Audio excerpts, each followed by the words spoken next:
Bonjour à tous, bienvenue dans l'HNI Podcast, le média dédié à l'hygiène naturelle infantile.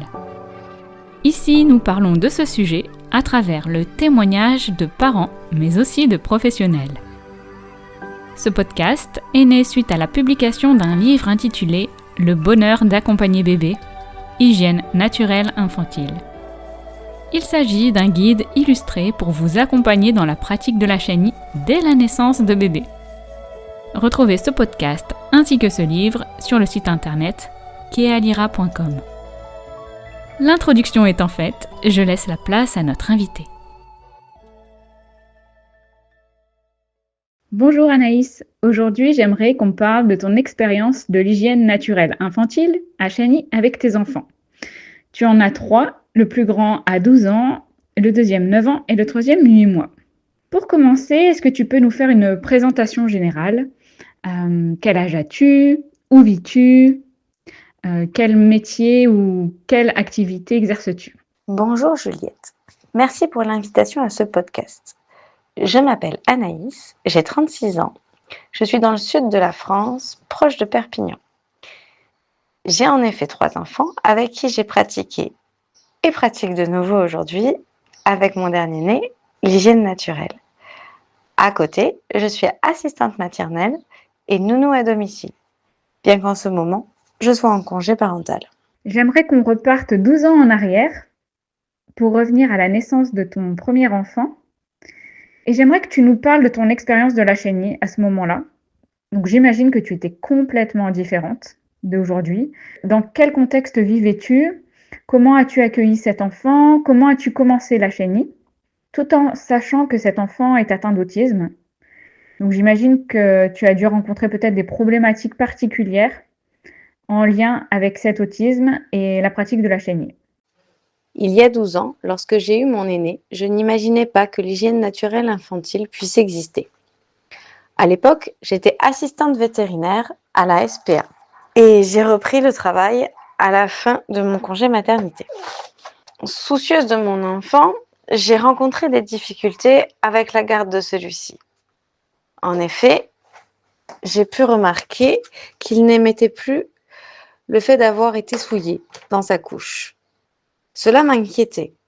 Ayant des contacts avec des mamans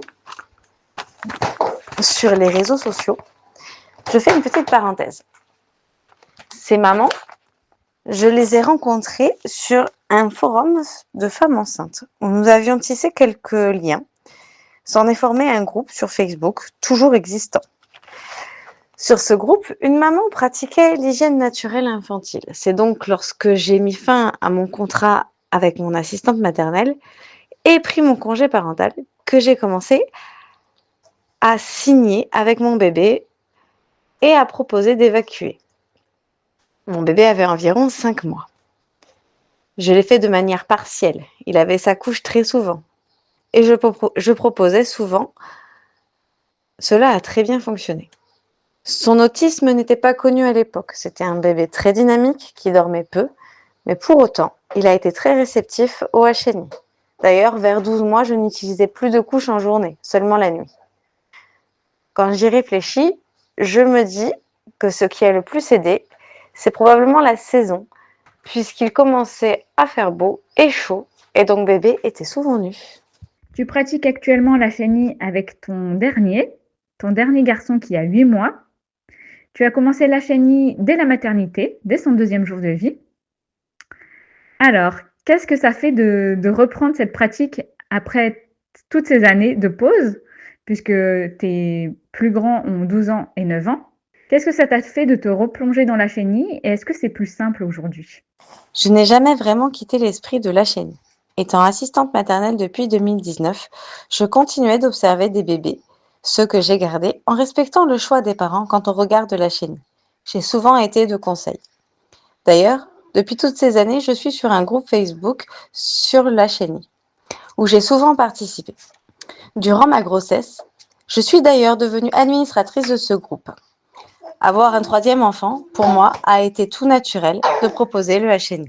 Est-ce que tu pourrais nous décrire ton quotidien pour qu'on ait vraiment une idée de comment se passe une journée dans ta vie quand tu pratiques la chenille avec Flynn? Aujourd'hui, la chenille au quotidien, c'est avant tout le rythme de bébé, mais aussi un rythme souvent perturbé par le quotidien et la vie de famille.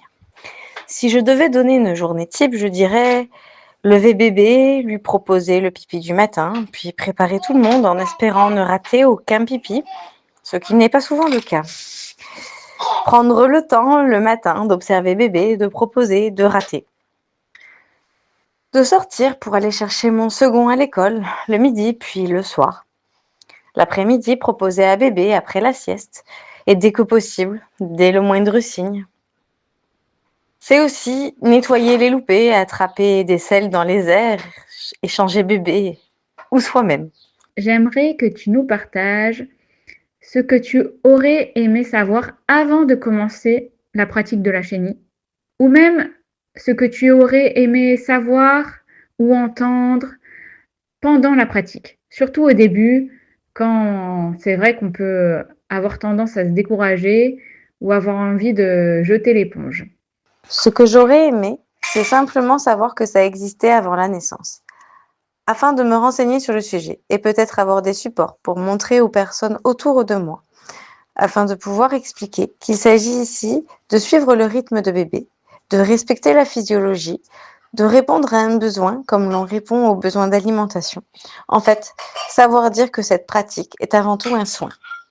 Je te remercie Anaïs pour ton temps et j'espère que ton témoignage inspirera d'autres parents à pratiquer la chenille. Avec plaisir pour mon témoignage et surtout faites confiance à votre bébé et en vous-même.